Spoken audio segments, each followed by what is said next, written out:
here at the Royal Cinema in downtown Toronto with actor Glen Gould at the screening of Charlie Zone.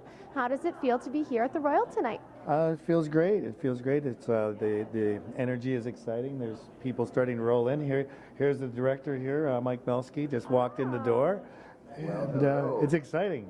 Hi, Katie. Hey, Mike. How's it going? It's great. How are you? Good. Good. Can you? Surviving Glen. That's good. Yeah. So far, so good. Tell me a little bit about how you came up with the inspiration for Charlie Zone. Well, the screenplay was in development for a long time, and one thing that we were all excited about was telling a story about redemption. That was the thing that kept us going.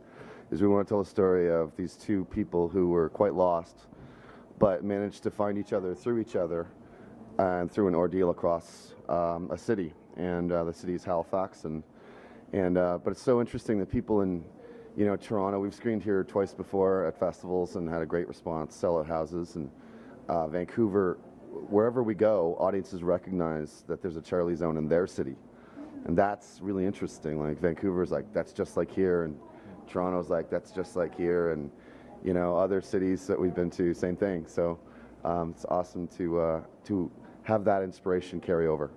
And you guys have been in many festivals. You've won a ton of awards. You were at the Imaginative Festival here at the Toronto International Film Festival as well. What has it been like being recognized so much for this film? It's been great. It's a dark, dirty little low-budget thriller. We didn't expect. We were just happy to get it finished, like with the money we had. We ended up with an amazing cast. One of them's, Mr. Gould here, deserves all the attention he's getting. Amanda is fantastic. Super busy since the movie. It's you're always lucky. Just you never know.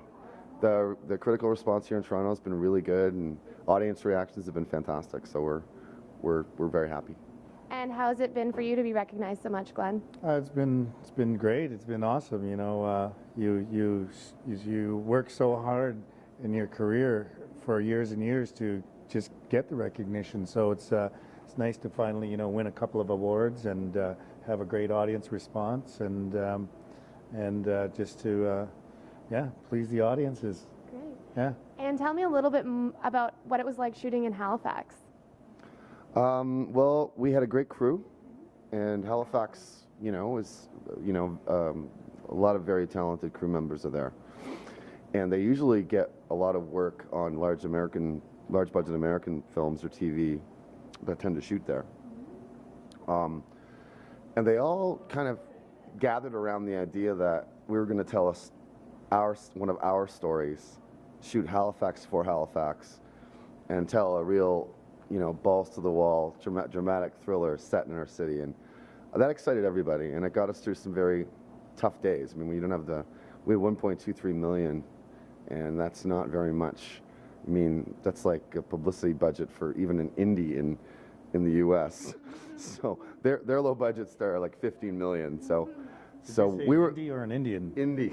Okay. This is very sensitive. Yeah. So it was fantastic. Awesome.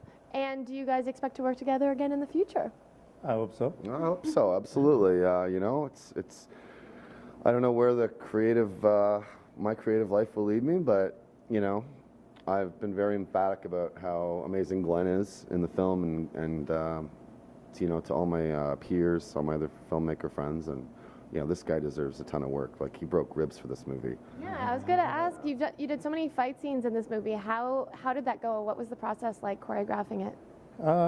It was very intense. The choreography.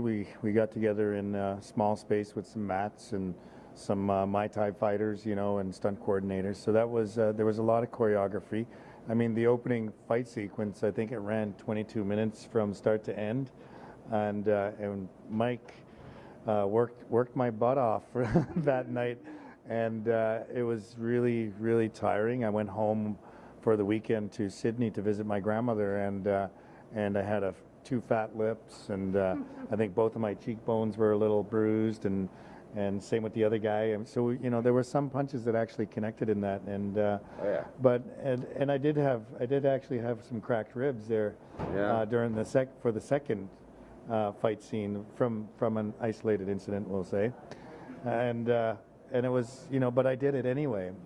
We threw some rib pads on, and I said, Mike, I don't know if I'm going to be able to do this fight scene the way we have it choreographed because my ribs are cracked.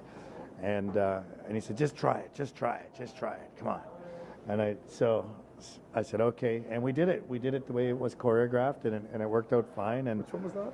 the second one in the house. Oh yeah, that one. Yeah. Yeah, where I get shot. Yeah, I did.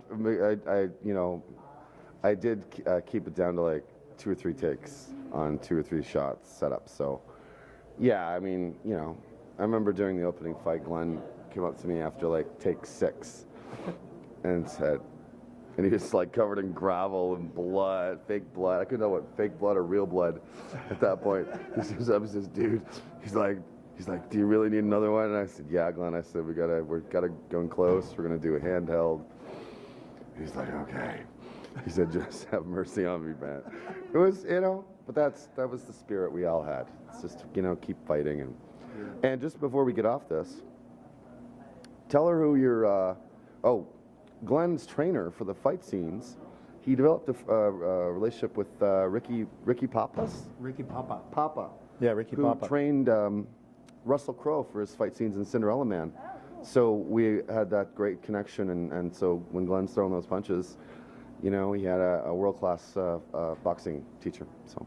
Yeah. I was sitting actually down here where we like to hang out. Where this came from? It's Southside Louis, and you know, our good friends own that place, and started talking to this guy at the bar, and it turned out to be Ricky Papa, and we started talking, and I said, hey, I need a trainer, and these guys have a little bit of money to pay somebody, so we found our man just by chance then, and actually developed a good friendship with him over time, and he was a good trainer. I couldn't ask for a better trainer, a Golden Gloves winner, and like you said, he trained Russell Crowe for Cinderella Man.